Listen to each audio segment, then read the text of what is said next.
Partout, il existe des personnages inspirants, des leaders qui ont défié les obstacles, gravi les échelons, surmonté leurs craintes. Ils ont de l'intuition, une équipe bien rodée. Et chacun d'eux a son histoire de succès. Bon vendredi matin à tous, directement du bistrot Brasserie Les Sœurs Grises à Montréal. Dans le charmant Vieux-Montréal, on vous accueille, histoire de succès, avec des gens, une fois de plus, très intéressants que vous allez découvrir dans les prochaines minutes. Merci d'être là. Vous savez que vous pouvez nous écouter également, si vous avez à prendre le volant, via CNV Radio Numérique. Téléchargez votre application. Salutations à Éric Thérien du Loft Prestige. Bonjour, mon cher Éric. Salut, Nicolas. Écoute, t'es presque venu à pied ici, toi. Bien, justement, pas très loin. ben oui, mon loft est juste à côté ici sur Sainte-Catherine. Merveilleux. On va aller visiter ça ensemble tantôt. Un beau reportage qu'on a tourné avec Éric il y a quelques jours à peine, ou à peu près. On se tourne aussi vers Alexandre Joly d'Agile Lounge. Il y a comme une thématique, on dirait. Comment ça va, Alexandre? Ça va très bien. Ça va bien, ça va bien, merci. Nous aussi dans un site enchanteur. Oui, à 2 pas d'ici aussi. À 2 pas d'ici. Pour celui de Montréal, en tout cas. Ben oui, pour celui de Montréal, parce qu'il y en a d'autres. Ça s'en vient, ça se développe et on aime ça. Et c'est ce qui amène Alexandre également ici. Michel, qui lui, fait son bonheur, c'est-à-dire qu'il bâtit son environnement à chaque fois sur sa route. Comment ça va, Michel? Ça va bien, toi? Ben oui, bien merci. Merci d'accepter l'invitation. On se tourne donc, chose promise étant chose due, vers Éric qu'on est allé visiter et on regarde le reportage.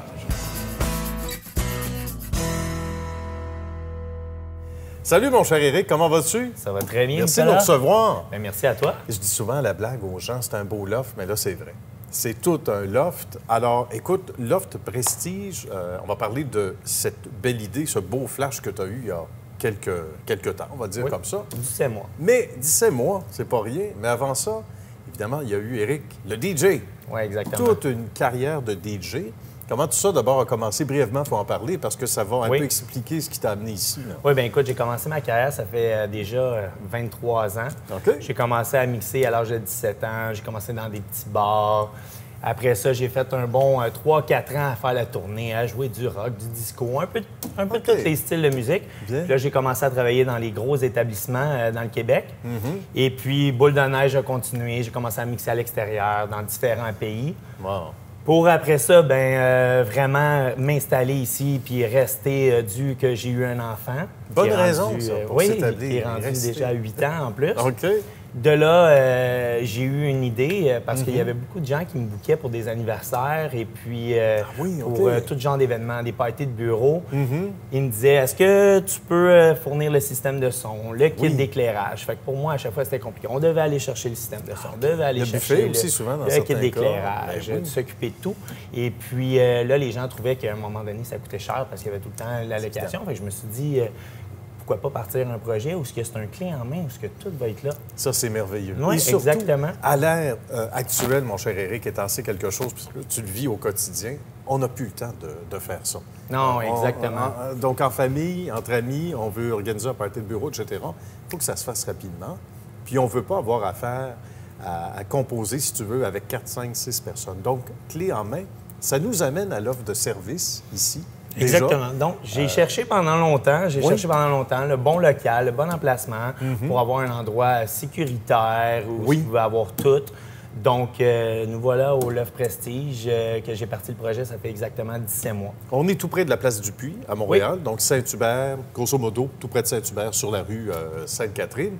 Cet emplacement-ci est un emplacement de choix parce que d'abord, tu as les principales artères à Montréal, le métro. Oui. Ça, c'est des facteurs. Taxi qui est juste à côté. Stationnement facile Tu habites aussi. à la Rive-Sud, tu traverses juste le pont. Donc, l'emplacement était idéal. En plus, sur Sainte-Catherine, beaucoup de passants. Fait que non, c'était le bon endroit. Il n'y a rien au hasard. Il n'y a rien qui est laissé au hasard. Certains vont dire 17 mois, c'est pas beaucoup, mais c'est suffisamment long pour prendre des notes. Et on me dit que tu es quelqu'un qui écoute beaucoup. Tu es à l'écoute. Oui, de tes exactement. gens. Mais je crois que la force du Loft Prestige, c'est justement parce que je suis à l'écoute et puis je suis les demandes, les besoins des clients. Bien. Donc, il y a souvent des clients qui demandent pour des DJ, des traiteurs. Moi, je leur envoie une liste. C'est eux autres qui choisissent par eux-mêmes. Ça, c'est intéressant aussi oui. parce que c'est du cas par cas. Puis j'imagine qu'il y a demandes qui t'ont étonné dans certains cas en disant « Hey, pourquoi pas? Exactement. Quelle bonne idée, ce qu'on retrouve en arrière. » Exactement. Il y a même un lit, c'est spécial. Oui.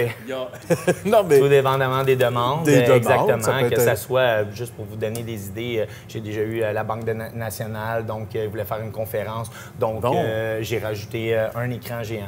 Okay. J'ai eu aussi rajouté des télécommandes Logitech pour des PowerPoint. J'ai eu Airbnb quand ils ont lancé Expérience. Donc, ça s'est fait ici. Ça s'est fait ici Merveilleux. aussi. J'ai eu des tournages de films. Donc, oui, comme La Fugueuse. J'ai eu aussi Occupation Double. Donc, beaucoup de choses. On est à l'écoute. Ben ça qui est important. On est à l'écoute et ce sont souvent des éléments de décor, on va dire comme ça, qui s'ajoutent après, qui restent, parce que souvent, tu vas acquérir quelque chose. Exactement. Bon, là, ça s'en vient comme ça. Puis, c'est-à-dire, ça nous est demandé, on le fait, on l'achète et là, ça devient... Ça fait partie des meubles, comme on dit. Parle-nous de ce petit coin DJ qui doit être chaud au cœur. Ah, vraiment. Je suis très content. Pour le coin DJ, bien écoute, il y a plusieurs options qu'on peut avoir. Soit on n'est pas obligé d'avoir un DJ, on peut avoir seulement venir avec son téléphone cellulaire et puis il y a un système Bluetooth qui se connecte directement au téléphone. Parfait. On peut avoir aussi, j'ai le système Apple TV, donc on peut aller sur YouTube, choisir le style de musique qu'on veut. Non, je suis très content. Puis même en plus, j'ai rajouté un système d'éclairage tout automatisé. Parce qu'il y en a qui veulent faire leur fête, il y en a qui font le party. Tout à fait. Donc, jeu de lumière. Jeu de lumière. Tout est programmé super simple, juste un piton à cliquer, puis tout fonctionne. On pèse, on efface, on recommence. Aucun problème. Technicien toujours à l'écoute, 24 heures sur 24 répond. Fait que non, c'est un beau petit coin, un bon petit concept. C'est bien, ça. Puis c'est rare que les gens répondent 24 heures sur 24. Oui, non, c'est très important. Même les techniciens. Ça doit te rendre très, évidemment, valorisé de voir, évidemment, tout ce travail-là que tu as fait depuis je peux dire que là, oui, présentement, rendu à 17 mois, je trouve que là, le l'offre est rendu à 100 là. À ton goût? Oui, à mon goût. Même s'il y a des choses probablement où tu te dis, ça peut-être, il y a toujours des petits trucs qu'on va toujours améliorer, c'est sûr et certain.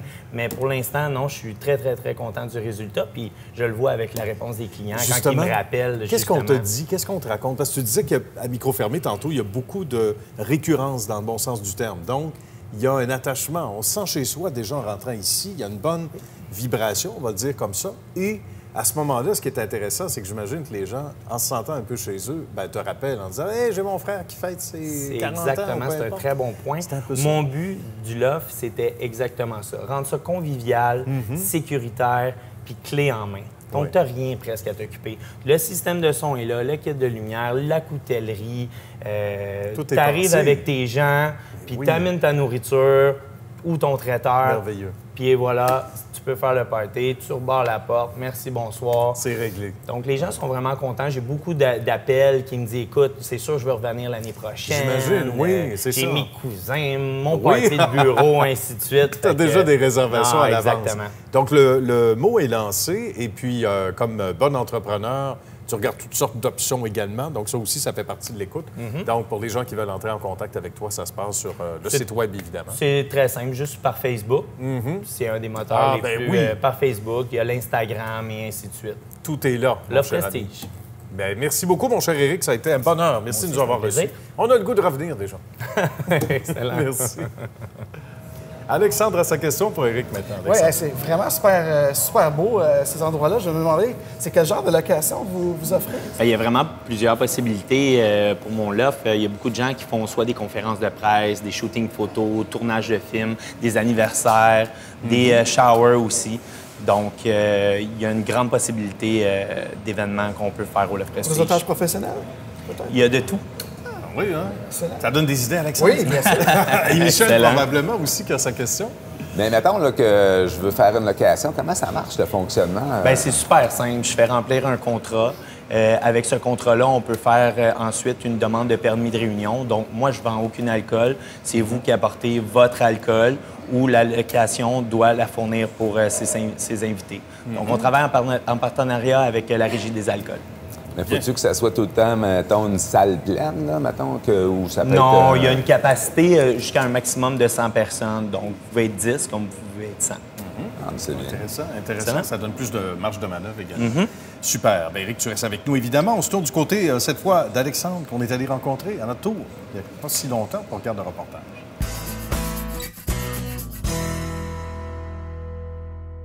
avec Alexandre qui nous reçoit dans son royaume à Montréal. Comment ça va, mon cher bonjour, Alexandre? Nicolas, ça va très bien. Merci de l'invitation. Ben, ça fait plaisir. On se trouve dans d'abord, un édifice historique et prestigieux. Tu peux nous expliquer où Absolument, où oui. En fait, et puis comme vous pourrez voir peut-être plus tard, là, on a ici, c'est rempli d'entrepreneurs, c'est rempli de start-up et de gens dynamiques. C'est un espace de travail-partage, je pense qu'on dit bien en français. Oui, tout à fait. Alors, et puis, Agile Lounge, quand je l'ai fondé il y a à peine 3 ans, j'ai décidé de m'installer ici. Bien. Et puis, ça me fait faire un réseautage d'affaires, vraiment, surtout avec ce que je fais. Tu étais un des premiers. J'étais un des premiers, oui. Il y avait une banque prestigieuse qui était ici. Oui, la Grande Banque Royale. C'est l'ancien siège social de la Banque Royale. Tout à fait. Donc, il se brassait des grosses affaires ici depuis presque un siècle. Rue Saint-Jacques. Rue Saint-Jacques, dans le Vieux-Montréal, exactement. Juste en face du Centre de commerce mondial. Que c'est beau, ça. Il y a de l'action et il y a du monde brillant, des gens fort intéressants aussi, un peu partout. On commence avec toi comme principal intéressé, Alexandre. D'abord, qu'est-ce que c'est que Agile? D'où vient le nom? Qu'est-ce qui... en fait, si tu me permets, Nicolas, j'aimerais, avant de parler de la raison d'être d'Agile Lounge, pourquoi j'ai fondé ça, il faut se mettre dans un contexte d'un mouvement mondial au niveau des affaires, qui a commencé, je dirais, en 2001, par 17 spécialistes du domaine du développement logiciel qui ont décidé de faire un manifeste pour amener une nouvelle culture. Donc, 4 valeurs, 12 principes qui aident les décideurs et les leaders à prendre des meilleures décisions plus flexibles pour mieux répondre à l'expérience client et maintenant, de plus en plus, même l'expérience des employés au sein de leur entreprise. Ça donnait quoi? Ton premier flash? Ça donnait, moi, personnellement, j'ai embarqué là-dedans. J'étais avant, mon métier, c'était designer d'expérience utilisateur pour des logiciels, puis surtout le e-commerce, où j'ai commencé au début des années 2000. Alors, on peut dire que je suis un peu un enfant de ce mouvement d'agilité-là. J'ai même appris de 3 des 17 signataires pour me former dans ce qu'on appelle Scrum. Scrum qui est une technique, si tu veux, un système qui aide les équipes là, à rendre tout visuel de ce qu'on veut faire, ce qu'on veut produire, ce qu'on veut offrir comme solution. Bien. Et puis, ce mouvement-là, comme je dis, c'est basé sur des valeurs qui sont très humaines et puis qui amènent les gens d'affaires à réfléchir la façon dont ils vont approcher ça. Donc, moi, quand j'ai commencé, ayant été un designer, justement, pour les processus de service à clientèle et de l'expérience utilisateur, ça m'a permis de rapidement d'embarquer, d'adhérer à ce mouvement-là puis à ces valeurs-là. Puis à un moment donné, à force de pratiquer comme Scrum Master, qu'on appelle, puis même aussi, donc, j'ai dit, écoute, je vais fonder Agile Lounge. Ça fait à peu près 3 ans que j'ai fondé ça, mais ça fait quand même 20 ans que je pratique l'agilité d'affaires et ce qu'on appelle Scrum. C'est ton bagage et tu aurais envie peut-être de dire c'est essai-erreur parce que tu as été sur le banc d'essai pendant toutes ces années-là. Avant, comme tu le disais, tu étais un enfant de ce merveilleux monde. Tu es venu au monde dedans, comme Obélix.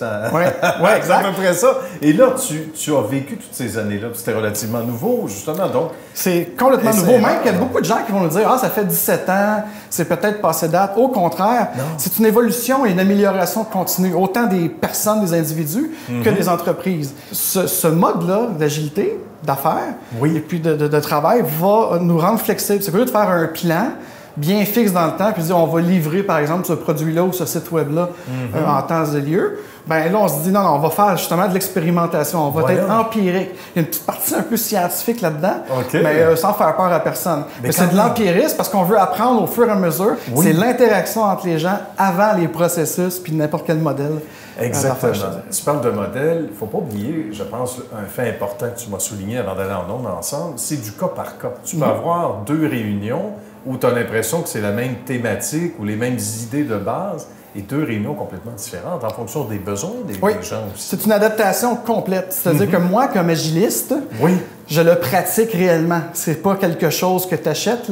L'agilité, c'est un adjectif. On veut être flexible. Changeons agile pour flexible, donc en étant flexible. Et puis, on veut répondre à une meilleure expérience du client.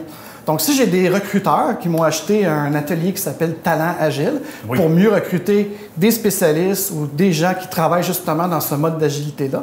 Puis à ce moment-là, moi, à chaque début d'atelier, on fait ce qu'on appelle une liste des valeurs. Donc, on va décrire une liste des valeurs. Ils vont me dire c'est quoi leurs attentes. Mais on va aller au-delà de ça. Parce que là, notre corpus du cours, on va vraiment l'adapter à leurs questions puis à leurs attentes. Pour y répondre dans l'atelier de 3 heures ou d'une journée. C'est intéressant. Donc, on ne perd pas de temps. Même si on a 3 heures ou une journée, on sait que on peut facilement, sans dire déraper, mais s'en aller dans toutes sortes de directions. Puis à la fin même d'un congrès, dans certains cas, on dit « Est-ce que j'ai appris quelque chose? » Exact. Toi, tu t'organises donc pour avoir des thèmes qui sont chers Donc, les qui vont répondre aux gens qui sont dans la salle concernées. ici, ou des fois, je le fais aussi sur le lieu de leur entreprise. Bien. Quelque chose que j'aimerais dire aussi, Nicolas, c'est que c'est la même chose pour les services conseils qu'on fait en entreprise. C'est-à-dire quand on fait une espèce d'évaluation de leurs besoins, donc pourquoi ils veulent être agiles, pourquoi ils veulent aller dans cette direction-là, mais là, ça va nous aider là, à être vraiment là, une vision holistique, puis après ça, avoir des trucs très, très, très tactiques, très précis en fonction de leurs besoins. C'est pas une question d'adapter là, les 4 valeurs, les 12 principes que je te disais tantôt, mais c'est une question de les rendre qui parlent le plus à ce contexte d'affaires-là et à ce contexte technologique-là aussi bien les cas. Parce que ce qu'on veut faire le plus, un des principes d'ailleurs de ce manifeste-là, c'est de dire les gens d'affaires et de vente et marketing qui vont travailler ensemble avec les gens qui font. Puis les gens qui font souvent, c'est les gens de technologie, c'est les gens de vidéographie. C'est vrai, et ce sont souvent 2 clans qui ne se parlent pas. Même à l'interne. Oui, c'est ça. Alors nous, on est là pour faire la facilitation de tout ça. Bien. Ouais. Hey, c'est un beau défi, ça. C'est intéressant. Et ça, tu as réussi très bien. Encore bravo. Et on se promène un peu partout. Donc, rapidement, avant de terminer, tu parlais donc de l'Europe, des États-Unis. Tu es souvent au pays de l'oncle Sam. Oui, puis tu vois le contexte ici d'une vieille banque. À Manhattan, on fait la même chose. C'est dans le Bryant Park, pour les gens qui connaissent. Un petit peu dans le Lower Manhattan. C'est un édifice semblable. Quand on va à Toronto, c'est aussi un espace. C'est l'ancienne CIBC. Parce que nous, ce qu'on voulait, c'était un peu faire un choc en même temps. Donc, on amène des idées novatrices. On amène le désir de se dépasser, d'être moderne, mais on fait ça dans un endroit loungy. C'est pour ça qu'on s'appelle lounge, parce qu'on voulait que ça soit loungy avec un bon café, tout ça. Puis des fois, after hour, on a le scrum beer, on a d'autres choses. Ça donne le goût de rester après le bureau. Exactement. Parfait. Oui, c'est ça, parce qu'on apprend dans le fun aussi, dans le réseautage. Parce qu'à Lounge, c'est pas juste le service professionnel qu'on a parlé. On fait aussi beaucoup de facilitation, d'animation, et ça, c'est sur une base bénévole. Ah, d'accord. Pour créer des communautés de pratique, puis faire rencontrer les autres coachs, les autres Scrum Masters, comme je parlais tantôt, là, qui font Scrum. Et puis, ça aussi, c'est très apprécié, je pense, de la communauté à Montréal. Et puis, je le fais même au niveau mondial avec d'autres. Merveilleux. Le fait de léguer aussi, de le faire bénévolement, c'est un beau geste. Ça rejaillit sur l'entreprise et sur toi. Alexandre, merci beaucoup. Hey, merci beaucoup. Ça a été un plaisir que tu nous accueilles dans ton lounge. Avec plaisir. À bientôt. À bientôt. À son tour, Éric a sa question pour Alexandre. Donc, Alexandre, est-ce que vos services s'adressent juste aux grandes compagnies?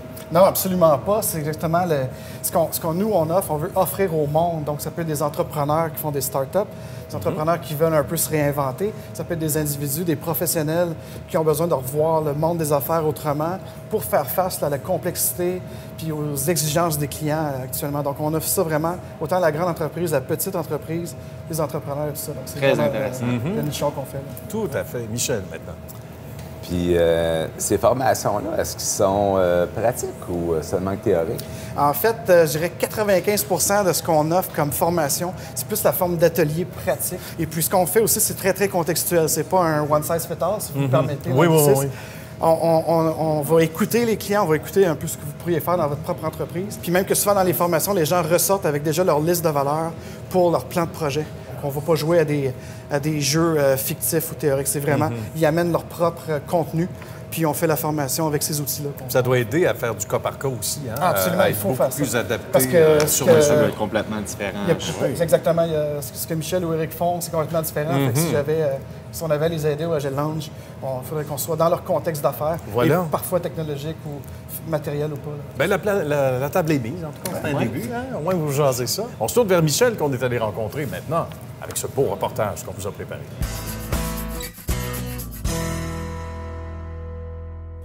Avec Michel Brabant qui nous reçoit dans son environnement habituel. On va le dire comme ça. Salut, Michel. Bonjour. Merci de nous recevoir.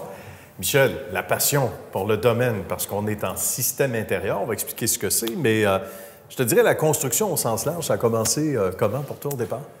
Ah, ben ça a commencé surtout avec mon père. Là. Okay. Il nous emmenait travailler avec lui tout le temps. Puis pendant que j'allais au cégep, mettons, à l'âge de 16 ans, j'allais au cégep, mais il me faisait travailler le soir, mettons, des rénovations de restaurants, Harvey's, McDonald's. OK.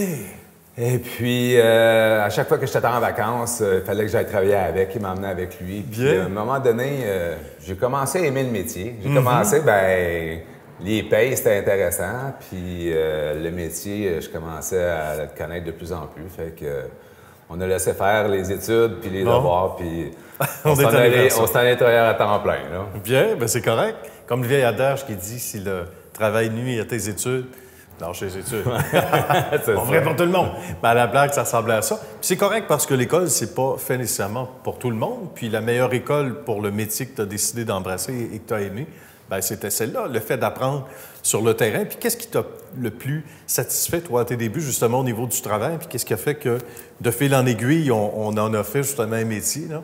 Au fil des accomplissements, moi, j'aimais bien le domaine qu'on faisait parce que je ne veux pas dénigrer mes compagnons de travail qui sont, ben, mettons, les électriciens, les plombiers, c'est parce que tout ce qu'ils font, eux autres, c'est tout caché à l'intérieur des murs. Ah, c'est ça. Puis nous autres, quand on faisait des murs de colombage métallique, de gyps, mettons, au bout de la journée, là, on posait 60, 80 feuilles. Oui. Ben là, tu regardais ta journée. Là, tu vois les résultats. Oui, c'est oui, ça. Moi, j'aimais bien là, que tu pouvais regarder ce que tu avais fait dans la journée, là, puis c'était vraiment content là, de notre journée. Fait que le lendemain, on continuait. Puis, j'ai toujours aimé ça, l'ouvrage qui paraissait. Oui, exactement. Puis tu peux montrer les résultats. Ouais. En 97, dans ta vie est arrivé quelque chose de tragique, évidemment. On en parlait donc tout à l'heure, mais que le décès de ton père, accidentellement, mais qui a fait que tu as pris les rênes de l'entreprise. Raconte-nous, parce que d'abord, on va expliquer ce qu'il faisait au sein de cette entreprise-là, même si on a effleuré un peu le sujet tantôt, et qu'est-ce qui a fait que tu as décidé, malgré la tragédie, de prendre la pôle, là.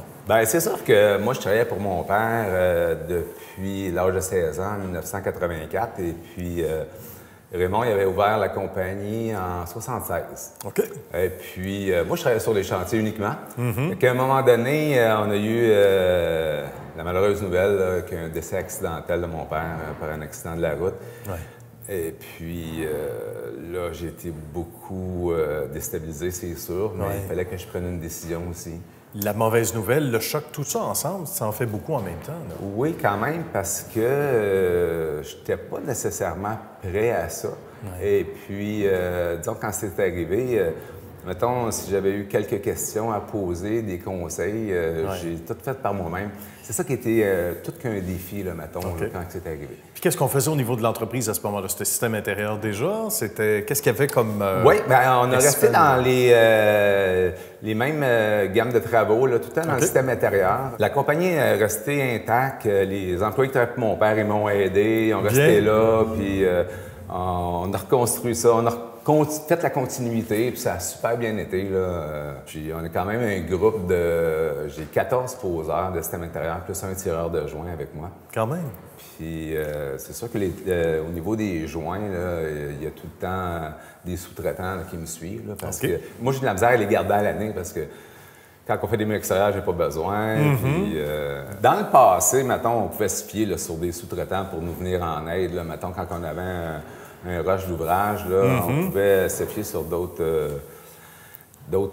personnes. Mais maintenant, là, c'est le plein emploi et plus encore. Oui, là, c'est vrai. Il faut vraiment soumissionner pour la main-d'œuvre qu'on a parce qu'on ne peut pas se fier sur différents sous-traitants là, pour venir nous backer là, quand on est dans les gros rushs d'ouvrage. J'imagine. Hein? C'est quoi les principaux défis en ce moment? Puis on va basculer justement vers l'offre de service chez Brabant Construction. Ça ressemble à quoi aujourd'hui?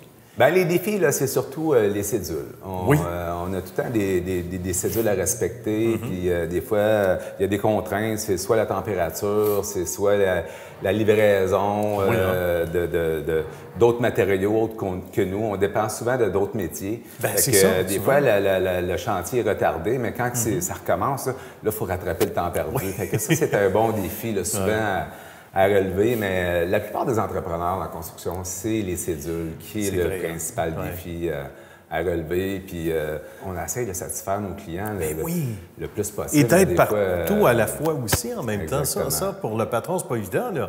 Non, c'est ça. Mais nous, on a beaucoup de travail, mais nos clients, qui sont les entrepreneurs généraux, ont quand même beaucoup de projets aussi en même temps. C'est vrai. Ça fait bien du monde à servir. Absolument. Puis comme tu dis aussi, d'autres corps de métier. Des fois, tu es dépendant de le plombier qui n'est pas passé, ou peu importe, etc. Exactement. Donc, ça fait en sorte que la pile d'ouvrages peut augmenter à certains moments. Parle-moi du fait de travailler avec ses fils. Ça, c'est particulier, c'est intéressant. Des fils qui ont choisi la même carrière, le même métier. Ben oui, disons, je les ai pas obligés, là. Ils sont allés tous les deux au cégep, puis ils ont essayé certaines choses. Finalement, ils ont décidé de s'en venir tous les deux avec nous, là. Bien. Ça fait combien d'années, là, pour les deux? Mathieu, il est rendu compagnon, lui. Il est rendu à 23 ans. Puis Nicolas, il est apprenti deuxième année. Bien. Ils ont 3 ans d'apprentissage à faire, là, soit 6 000 heures. Fait que les deux excellent. vont bien, là. Ça suit les traces, puis une entreprise familiale, là, pour le papa, c'est... pour les parents, c'est Ah ben toujours oui, c'est sûr particulier, que toujours intéressant.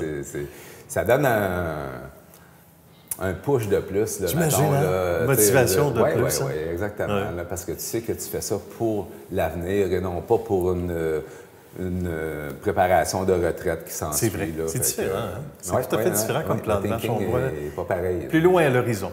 Bien, Michel, ça a été un grand plaisir. Merci de nous avoir reçus. On te laisse continuer le travail parce que je sais qu'il y en a pas mal de travail. Ça a été un plaisir. Bon, ben, merci beaucoup. Merci. Un plaisir. Les 14 succursales de Lunettes Dépôt se réunissent pour vous souhaiter de joyeuses fêtes. Il est à souhaiter que la fête de Noël soit remplie de gaieté et de surprises nouvelles qui sauront vous éblouir à n'en plus finir. Joyeux Noël et bonne année de la part de Lunettes Dépôt. Éric a sa question à son tour pour Michel maintenant. Donc, Michel, c'est quoi exactement ton plus grand défi au quotidien? Bien, c'est de gérer un petit peu les appels, un petit peu tout le monde. Souvent, mes employés, quand ils appellent, ils m'appellent jamais à me dire que ça va bien. Michel, l'outil est cassé. Justement, un gars n'est pas rentré un matin. Le lift ne fonctionne pas. Fait que c'est tout le temps de gérer un petit peu tous les problèmes, un petit peu tout le monde. Après ça, un coup que le matin est passé, les 2 premières heures, c'est là que ça sort. Après ça, ça va mieux. Oui, ça va mieux après. Mais il faut vivre avec l'adversité. Puis déjà, là, je vois Alexandre qui prend des notes. C'est un cas intéressant. Alexandre qui est inspiré par une question à son tour. Ben justement, ça me fait penser quand tu dis ça. Donc maintenant, toi, tu étais employé avant, j'ai bien compris. Donc qu'est-ce que ça te fait maintenant d'être un peu là, le chef d'orchestre, le Grand Manitou? Ah, c'est des grandes chaussures à porter dans le sens que on a besoin d'un paquet de qualités en tant qu'employeur, dans le sens des relations humaines. C'est pas mal différent là, quand tu arrives au niveau de l'administration. Les relations humaines, j'ai trouvé ça pas facile parce qu'on n'a pas vraiment de formation quand on arrive dans ce domaine-là. On pourrait se tourner vers des entreprises qui nous aident à être formés de ce côté-là. Ben oui, on en connaît.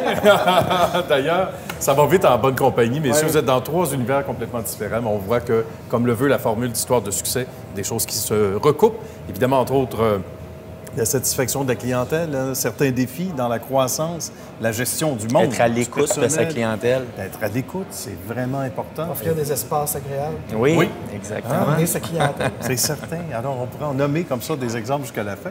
Et même dépasser le temps alloué à cette émission, mais ça va trop vite. Je vous demande vos sites web respectifs. D'abord, Michel, pour les gens qui veulent avoir plus de détails sur Brabant Construction. On peut aller chercher des informations sur le brabantconstruction.ca. Très bien. De là, on a toutes les informations. Là. Et on entre en contact avec Michel et sa belle équipe. Merci d'avoir accepté l'invitation, Michel. Ça fait plaisir. Mon cher Alexandre. Moi, c'est agilelounge.com, mais ça se passe beaucoup plus en personne. Ah, tant mieux. Tant mieux. Et on C'est une aime ça. vitrine. C'est une Les gens vitrine. nous appeler. D'accord, évidemment, c'est ça, entrer en contact avec tout ce bon monde autour de la table. Vous voyez que ce sont des humains. Hein? Donc, ça commence là. Et pour Éric, ça se passe sur Facebook surtout. Oui, pour ma part, c'est le Facebook, les photos, les vidéos. Et puis, on peut aller sur l'Instagram ou au email info@commercial-lofprestige.com. Merveilleux. Bien, merci à nouveau à vous 3. C'était un plaisir. Merci à vous d'avoir été là et aux amis du bistrot Brasserie Les Sœurs Grises de nous avoir si merveilleusement bien accueillis ce matin. Je vous souhaite un bon week-end et on se retrouve la semaine prochaine.